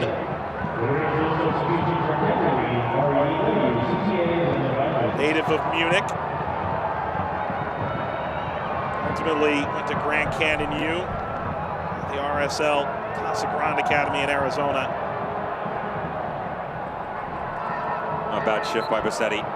Quite difficult for a number 10 when you have such a high-paced counter-attacking team like New Mexico United. Now, of course, they can possess the ball, but when they go with quick numbers, you're constantly tracking back. The defensive line pushes up, and you struggle to find windows to play through. That was the case for Bassetti tonight. Still made an impact in the game, albeit not necessarily what they would like to have seen.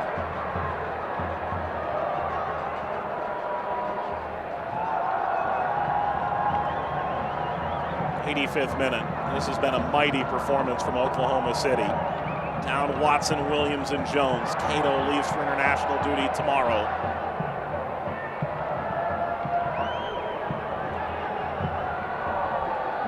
Testing the travel man again.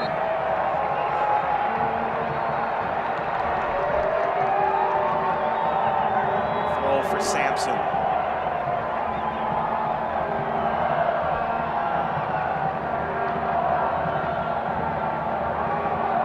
At this point, I imagine there's just a series of cardboard boxes. Throw your stuff in there, we'll ship it to you.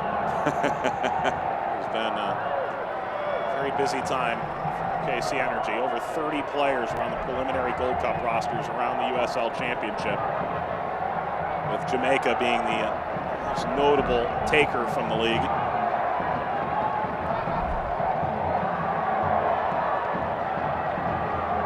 Sampson. Play through Sandoval. He's got a goal already back in the 43rd. Estrada, Sampson pushing forward. Interestingly enough, they've actually moved Cato inside here. Cordell Cato now occupying the space that Bassetti was in. Shivarovic has moved outside, and I don't mind that idea. But they've also put themselves in a block on the defensive side of things, have kind of resided themselves to sitting back a bit further, going for the one-on-one challenges, just like Omar Gordon on the far side. Here is Gordon.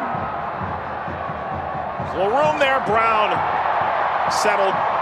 Quick effort. Gordon again. All deflected this time by Estrada.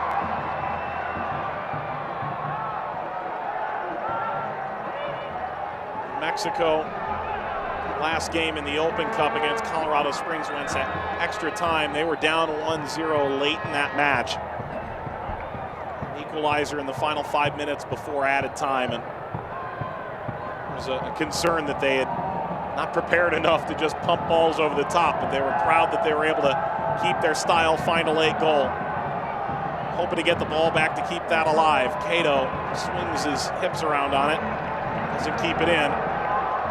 That's another factor where you really have to applaud Troy Lesesne and his squad as well, because we haven't addressed it. It's not just the extra time in that match. Remember, they went to penalties versus Phoenix Rising FC, so a team that dealing with a massive amount of games, but also extended games as well. I mean, you're adding in an extra, 40 minutes between those two matches? And just, he doesn't have a lot of rotation in this squad in general. I mean, Troy Lesesne sticks to his guns, and he'll tell you that. He will not hide from the fact that, look, I have a rotation, I have a small roster, I'm happy with it. And it's this family unit that's bought in, but the ability to manage that workload, very difficult.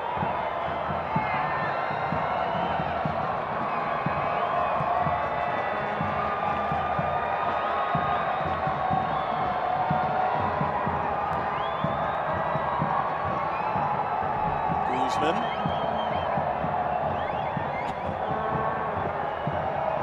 13,000 spotlights shining on the field at Isotopes Park. Spotlight shine even brighter in a moment's time. Late winner here.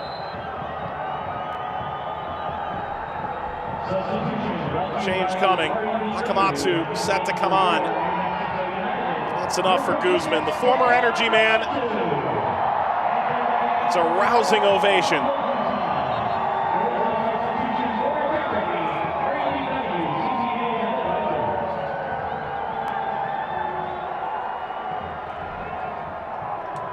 Final change by New Mexico.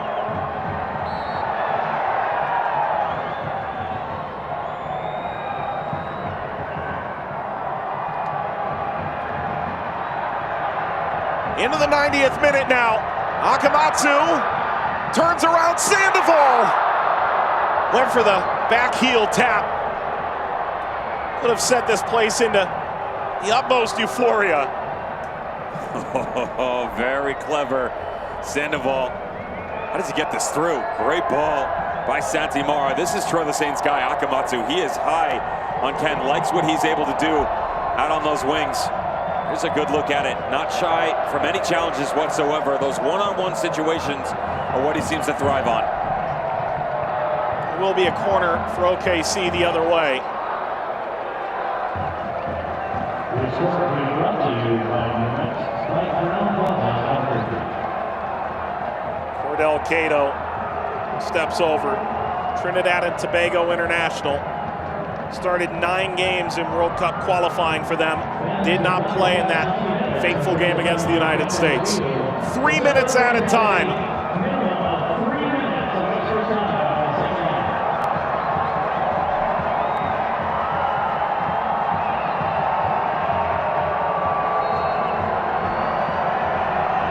Cato. Flicked over to Highland, it's too far, and here comes New Mexico. Well, it's pandemonium right now, but turned over to Brown. Gordon for Brown, it's just out of his reach. Nervy times right now for New Mexico. You think Deshaun Brown wants to win this game, tracks all the way back, wins the challenge, plays the cross ball, and then makes a run down into the box. He's trying to find his way to lift his team up here.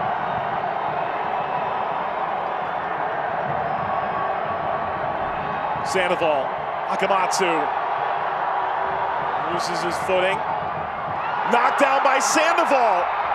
Sandoval off of Ibeaga, and here we go, another corner for New Mexico. This is how they scored back in the 43rd. Set play to the back post. Schmidt to Sandoval for the go-ahead goal. Weehan.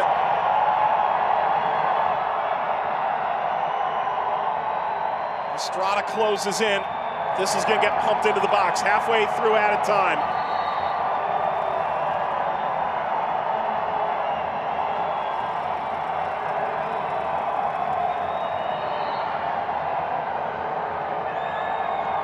Weehan caught by Lorendi. They're aiming for Schmidt again at the back post. Trying to replicate their goal that got them out in front of Energy FC in the first half. And, you know, I don't mind the look. The problem is they did it once. They've gone back a second time or third time. You're trying to pick from the pot of gold too many times. There's just not enough opportunities there. Well done by Cody Lorendi to recognize they were basically following the same direction they had before. Still a chance here for Energy FC. Make no doubt, they will be happy with a point. Any team should be.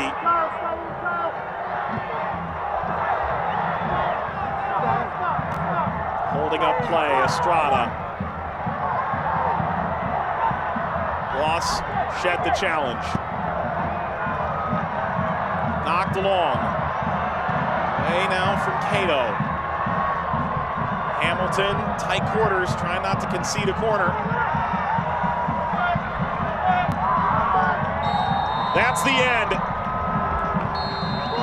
Hard fought. Two teams that look like they're playoff contenders have lived up to the billing, and two close friends will share the points on the night in front of sold-out Isotopes Park. New Mexico 1, Oklahoma City 1. Quality dogfight between these two squads, and it just goes to show you the talent they possess. We're not willing to back down. Loads of character from both the managers and the players they've assembled. Mexico United have not conceded points recently. Only loss on the year back on April 20th. They'll do battle with Sacramento this weekend. And how about Steve Cook's boys? Slow start in 2018, 2019. They are now getting points in 7 of their last 8, making their way up the Western Conference table. They remain to be relevant. 5 unbeaten all competitions for New Mexico. It's 6 unbeaten all competitions for Oklahoma City. And this, their first in that span on the road.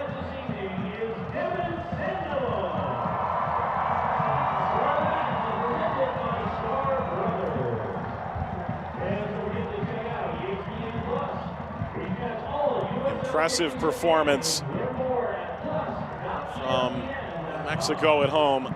Not enough to unseat Oklahoma City on the night. Let's take a look at your full-time highlights from this. We finish up the night here on Wednesday Night Soccer.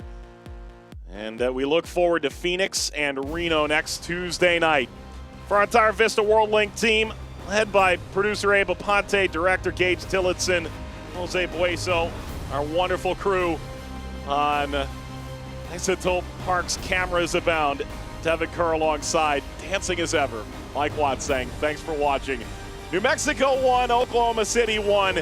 New Mexico remains atop the West. Thanks for watching Wednesday Night Soccer on ESPN News. Good night. This copyrighted telecast of the United Soccer League Championship cannot be retransmitted, rebroadcast, or reproduced without the expressed written consent of the United Soccer League Championship.